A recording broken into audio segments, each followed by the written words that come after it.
ಚಿಕ್ಕವರಿದ್ದಾಗ ಅಪ್ಪ ಅಮ್ಮ ನಮ್ಗೊಂದ್ ಮಾತು ಹೇಳ್ತಾ ಇದ್ರು, ಮಗನೇ ನೀನು ದೊಡ್ಡವನಾದ್ಮೇಲೆ ಒಳ್ಳೆ ಕೆಲಸಗಳನ್ನ ಮಾಡಿ ಸಮಾಜದಲ್ಲಿ ಒಳ್ಳೆ ಹೆಸರು ತಗೊಬೇಕು ಅಂತ.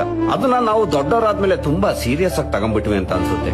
ನಾವು ಸಮಾಜದಲ್ಲಿ ಒಳ್ಳೆ ಹೆಸರು ತಗೊಳ್ಳೋ ಪ್ರಯತ್ನದಲ್ಲಿ ನಾವು ನಮ್ ತನನೇ ಮರೆತು ಬೇರೆಯವ್ರಿಗೆ ಒಳ್ಳೆಯವನು ಅನ್ನೋ ರೀತಿ ಬದುಕೋ ಪ್ರಯತ್ನ ಮಾಡಕ್ ಶುರು ಮಾಡಿದ್ವಿ. ಆದ್ರೆ ರಿಯಾಲಿಟಿಲಿ ನಾವು ಎಷ್ಟೇ ಪ್ರಯತ್ನ ಮಾಡಿದ್ರು ಕೆಲವ್ರ ದೃಷ್ಟಿಲಿ ನಾವು ಹೀರೋ ಆದ್ರೆ ಇನ್ ಕೆಲವ್ರ ದೃಷ್ಟಿಲಿ ನಾವು ವಿಲನ್. ಕೆಲವ್ರ ದೃಷ್ಟಿಯಲ್ಲಿ ನಾನು ಧೈರ್ಯಶಾಲಿ ಆದ್ರೆ ಇನ್ ಕೆಲವ್ರ ದೃಷ್ಟಿಲಿ ನಾನು ಹೇಳಿ. ಒಂದಿಷ್ಟು ಜನಕ್ಕೆ ನನ್ನ ಮಾತು ಕೇಳಿ ಖುಷಿ ಆದ್ರೆ ಒಂದಿಷ್ಟು ಜನಕ್ಕೆ ನನ್ನ ಮಾತು ಕಂಡ್ರೆ ಇರಿಟೇಷನ್. ಕೆಲವರಿಗೆ ನಾನು ಜೊತೆಗಿದ್ರೆ ನೆಮ್ಮದಿ, ಇನ್ ಕೆಲವರಿಗೆ ನನ್ನ ನೆರಳು ಕಂಡ್ರೆ ಸಾಕು ಕುದೀತಾರೆ. ಕೆಲವರಿಗೆ ನಾನು ದೇವ್ರು ಕೊಟ್ಟು ವರ, ಆದ್ರೆ ಇನ್ ಕೆಲವರಿಗೆ ನಾನು ಶನಿ ಮನೆ ಹಾಳ. ನೀವು ಒಳ್ಳೆಯವನು ಅನ್ಸ್ಕೊಳ್ಳಕ್ಕೆ ನೀವು ಏನೇ ಪ್ರಯತ್ನ ಮಾಡಿ ಸಮಾಜ ನಿಮ್ಮನ್ನ ಅದರದೇ ಆದಂತ ದೃಷ್ಟಿಯಲ್ಲಿ ನೋಡುತ್ತೆ. ಅದು ಯಾವತ್ತೂ ನೀವು ಅಂದ್ಕೊಂಡಾಗೆ ನಿಮ್ಮನ್ನ ಸ್ವೀಕರಿಸಲ್ಲ. ಇದನ್ನೆಲ್ಲ ಅನುಭವಿಸಿದಾಗ ಕೊನೆಗೆ ಒಂದು ದಿನ ಗೊತ್ತಾಗುತ್ತೆ, ದೇವ್ರು ಕೊಟ್ಟಿರೋ ಒಂದೇ ಒಂದು ಈ ಅಮೂಲ್ಯ ಜೀವನನ ಇನ್ನೊಬ್ರ ಹತ್ರ ಒಳ್ಳೆಯವನು ಅನ್ಸ್ಕೊಳ್ಳಕ್ಕೆ ಬದುಕೋದ್ರ ಬದಲು ನಮಗೆ ನಾವು ಒಳ್ಳೆಯವನು ಅನ್ನೋ ರೀತಿ ಬದುಕೋದು ಉತ್ತಮ. ನೀವು ಒಳ್ಳೆಯವರು ಅನ್ನೋದು ನಿಮ್ಮ ಹೃದಯಕ್ಕೆ ಅರ್ಥ ಆದ್ರೆ ಸಾಕು, ಇತರರ ಹೃದಯಕ್ಕೆ ಅರ್ಥ ಆಗೋ ಅವಶ್ಯಕತೆ ಇಲ್ಲ.